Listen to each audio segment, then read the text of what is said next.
Hello friends, Lakshmi কিচেনে সবাইকে স্বাগত জানাই। আজ আমি তোমাদের সঙ্গে নিরামিষ সোয়াবিন রেসিপি শেয়ার করব।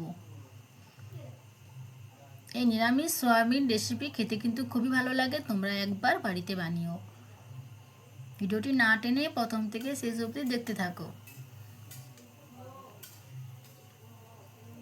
আমি এখানে নিয়েছি সোয়াবিন, গরম জলে লবণ দিয়ে ভালো করে সেদ্ধ করে নিয়েছি, আর একদম চেপে চেপে জলগুলো বার করে দিয়েছি।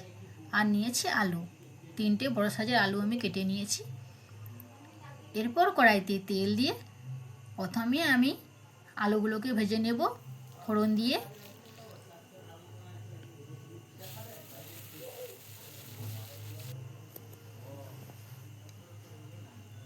আলুর মধ্যে লবণ আর হলুদ দিয়ে দেব। আলুগুলো ভাজা হয়ে গেলে এরপর আমি ওই তেলের মধ্যে দিয়ে দেব সোয়াবিন।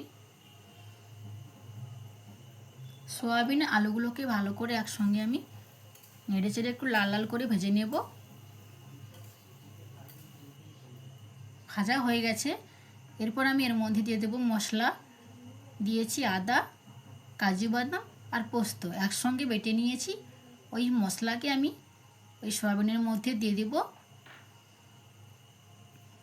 দিয়ে একটু ভালো করে নাড়াচাড়া করে নেব। মশলাটাকে একটু কিছু সময় কষে নিতে হবে ভালো করে।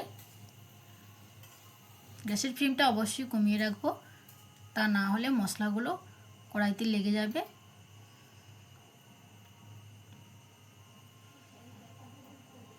এরপর দিয়ে দেবো গুঁড়ো মশলা, 1 চামচ হলুদ গুঁড়ো, 1 চামচ লঙ্কার গুঁড়ো দিয়ে একটু নাড়াচাড়া করে নেব।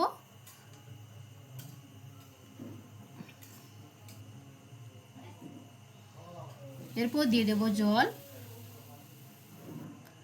জল দিয়ে আমি কিছু সময় ফুটিয়ে নিয়েছি। এরপর দিয়ে দেব টমেটো সস। টমেটো সস দিয়ে একটু ভালো করে নাড়াচাড়া করে নেব।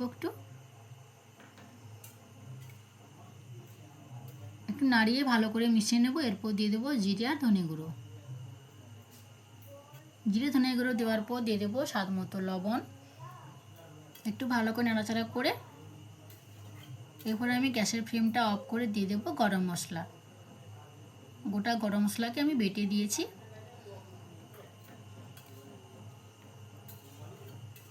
রেডি হয়ে গেছে। সবাইকে নমস্কার।